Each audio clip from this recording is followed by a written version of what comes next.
क्या यूपी में फिर होगा 80 बनाम 20? सीएम योगी के बयान से गरमाई राजनीति। क्या टूट जाएगा अखिलेश यादव का पीडीए फॉर्मूला? उत्तर प्रदेश की राजनीति एक बार फिर गर्मा गई है। योगी आदित्यनाथ के 80 बनाम 20 वाले बयान ने सियासी हलचल तेज कर दी है। क्या बीजेपी हिंदू मुस्लिम ध्रुवीकरण के सहारे 2027 का चुनाव लड़ना चाहती है? क्या अखिलेश यादव का पीडीए फॉर्मूला इस बार काम करेगा या ध्वस्त हो जाएगा? इस वीडियो में जानिए यूपी के जातीय राजनीति, लोकसभा चुनाव में बीजेपी को हुए नुकसान, ब्राह्मण नाराजगी, मुस्लिम वोट बैंक और हिंदुत्व की राजनीति का पूरा विश्लेषण। वीडियो को आखिर तक जरूर देखें और कमेंट में बताइए कि 2027 में यूपी में किसकी सरकार बनेगी। उत्तर प्रदेश में मुख्यमंत्री योगी आदित्यनाथ ने एक बार फिर 80 बनाम 20 की राजनीति का जिक्र किया है। अब सवाल ये उठ रहा है कि क्या बीजेपी 2027 का चुनाव हिंदू बनाम मुस्लिम की लाइन पर लड़ना चाहती है? क्या जातीय समीकरणों पर चलने वाले उत्तर प्रदेश में धार्मिक ध्रुवीकरण का फॉर्मूला फिर से काम करेगा? और सबसे बड़ा सवाल, क्या अखिलेश यादव का पीडीएफ फॉर्मूला बीजेपी के लिए चुनौती बन चुका है? आज के इस लंबे विश्लेषण में हम समझेंगे कि बीजेपी की रणनीति क्या है, समाजवादी पार्टी की ताकत क्या है, ब्राह्मण वोटर आखिर किसके साथ जाएगा और मुस्लिम वोट किस दिशा में जाएगा, और आखिर में 2027 में यूपी की सत्ता किसके हाथ में जा सकती है। दोस्तों, सबसे पहले समझते हैं कि 80 बनाम 20 का मतलब आखिर क्या है। बीजेपी की राजनीति लंबे समय से हिंदुत्व के मुद्दे पर केंद्रित रही है। 2014 लोकसभा चुनाव से लेकर 2017 विधानसभा चुनाव और फिर 2022 विधानसभा चुनाव तक बीजेपी ने हिंदुत्व, राष्ट्रवाद और मजबूत नेतृत्व के सहारे चुनाव जीते। लेकिन 2024 लोकसभा चुनाव में तस्वीर थोड़ी बदली हुई नजर आई। बीजेपी को उत्तर प्रदेश में उम्मीद से कम सीटें मिली। वहीं समाजवादी पार्टी ने एक बड़ा प्रदर्शन करा। कई राजनीतिक विश्लेषकों ने कहा कि इस बार जातीय समीकरण बीजेपी पर भारी पड़े, यानी कि पीडीए फॉर्मूला काम करता दिखाई दिया। अब सवाल ये है कि ये पीडीए फॉर्मूला आखिर है क्या?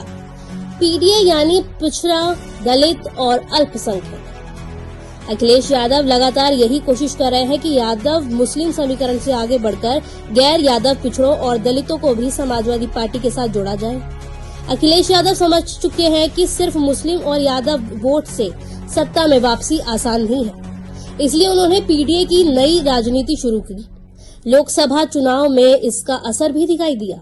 कई जगहों पर पिछड़े वर्ग और दलित वोट बीजेपी से खिसकते नजर आए। यहीं से बीजेपी की चिंता बढ़ी। अब बात करते हैं ब्राह्मण नाराजगी की। पिछले कुछ सालों से लगातार खबरें आती रही कि उत्तर प्रदेश में ब्राह्मण समाज बीजेपी से नाराज है। कई बार बीजेपी के ही कुछ नेताओं के बयान चर्चा में आए। सोशल मीडिया पर भी ब्राह्मण नाराज ट्रेंड चलता रहा। हालांकि बीजेपी ने हमेशा कहा कि ब्राह्मण समाज उसके साथ मजबूती से खड़ा है, लेकिन राजनीतिक तौर पर देखें तो विपक्ष लगातार ये नैरेटिव बनाने की कोशिश करता रहा कि बीजेपी सरकार में ठाकुर बनाम ब्राह्मण की राजनीति हो रही है। अब सवाल ये है कि क्या ये नाराजगी चुनाव में असर डालेगी? राजनीतिक जानकार मानते हैं कि ब्राह्मण वोट पूरी तरह बीजेपी से दूर जाना आसान नहीं है, क्योंकि राष्ट्रीय स्तर पर अभी भी बीजेपी को हिंदुत्व और मजबूत नेतृत्व वाली पार्टी माना जाता है। लेकिन अगर स्थानीय स्तर पर असंतोष बढ़ता है तो उसका असर सीटों पर जरूर पड़ सकता है। अब सबसे बड़ा मुद्दा, हिंदू बनाम मुस्लिम राजनीति। बीजेपी का कोर वोट बैंक लंबे समय से हिंदुत्व की राजनीति से जुड़ा रहा है। राम मंदिर, काशी, मथुरा जैसे मुद्दे बीजेपी के लिए भावनात्मक और राजनीतिक दोनों रूप से महत्वपूर्ण रहे हैं। राम मंदिर बनने के बाद बीजेपी को लगा कि हिंदुत्व की राजनीति और मजबूत होगी, लेकिन लोकसभा चुनाव में उम्मीद के मुताबिक फायदा नहीं मिला। ऐसे में अब बीजेपी फिर से ध्रुवीकरण की राजनीति को तेज कर सकती है। राजनीतिक विश्लेषकों का मानना है कि 80 बनाम 20 जैसे बयान उसी रणनीति का हिस्सा हो सकते हैं। बीजेपी का मकसद हो सकता है कि हिंदू वोटों का बिखराव रोका जाए, क्योंकि अगर जातियों में वोट बटा तो विपक्ष को फायदा मिल सकता है। लेकिन सवाल यह है कि क्या उत्तर प्रदेश की राजनीति अब सिर्फ हिंदुत्व पर चलेगी? उत्तर प्रदेश की राजनीति हमेशा से जातीय समीकरणों पर आधारित रही है। यहाँ यादव, जाटव कुर्मी, निषाद, राजभर, ब्राह्मण, ठाकुर, जाट हर समाज का अलग राजनीतिक प्रभाव है। ऐसे में सिर्फ धार्मिक ध्रुवीकरण हर बार काम करे ये जरूरी तो नहीं। 2024 लोकसभा चुनाव में यही देखने को मिला, जहां कहीं पिछड़ी जातियों ने बीजेपी से दूरी बनाई। अगर यही ट्रेंड 2027 तक जारी रहता है तो बीजेपी के लिए मुश्किल पड़ सकती है। अब बात करते हैं समाजवादी पार्टी की। अखिलेश यादव लगातार खुद को नई राजनीति के चेहरे के रूप में पेश करने की कोशिश कर रहे हैं। पहले समाजवादी पार्टी पर सिर्फ यादव और मुस्लिम पार्टी होने का आरोप लगता था, लेकिन अब अखिलेश यादव पीडीए की बात कर रहे हैं। वो दलितों और पिछड़ों को जोड़ने की कोशिश कर रहे हैं। छोटे दलों के साथ गठबंधन की भी उनकी रणनीति का हिस्सा हो चुका है। अगर समाजवादी पार्टी गैर यादव पिछड़ों को बड़े स्तर पर जोड़ने में सफल हो जाती है तो बीजेपी के लिए ये बड़ा खतरा हो सकता है।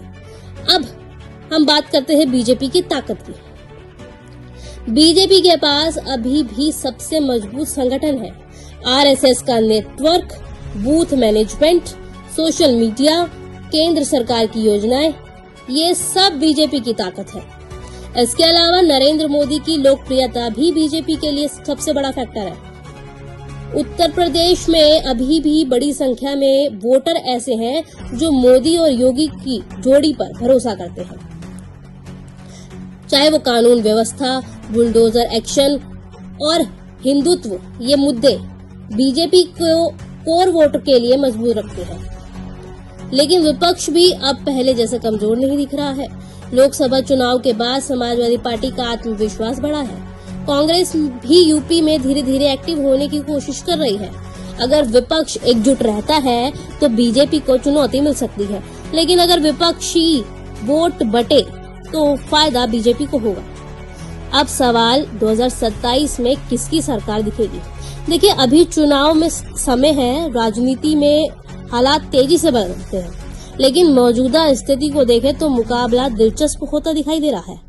अगर बीजेपी हिंदुत्व और राष्ट्रवाद के मुद्दे पर चुनाव लड़ती है और हिंदू वोटों को एकजुट रखने में सफल रहती है तो उससे फायदा मिल सकता है। लेकिन अगर विपक्ष पीडीए फॉर्मूला मजबूत कर देता है और जातीय समीकरण बीजेपी के खिलाफ चले जाते हैं तो मुकाबला बेहद कठिन हो जाएगा।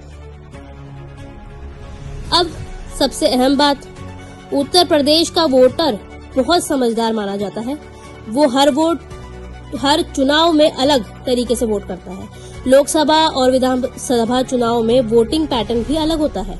ऐसे में अभी किसी एक पार्टी की जीत तय मानना जल्दबाजी होगी, लेकिन इतना जरूर है कि आने वाले समय में यूपी की राजनीति और ज्यादा गर्म होने वाली है। हिंदुत्व बनाम पीडीए, यही आने वाले चुनाव का सबसे बड़ा नैरेटिव बन सकता है। अब आप बताइए, क्या बीजेपी का 80 बनाम 20 वाला फॉर्मूला काम करेगा? क्या अखिलेश यादव का पीडीए फॉर्मूला मजबूत हो रहा है? और क्या ब्राह्मण वोट बीजेपी से नाराज है? और 2027 में यूपी में किसकी सरकार बनेगी? कमेंट करके अपनी राय जरूर बताएं। वीडियो पसंद आए तो लाइक करें, शेयर करें और चैनल को सब्सक्राइब करना बिल्कुल मत भूलिएगा। धन्यवाद।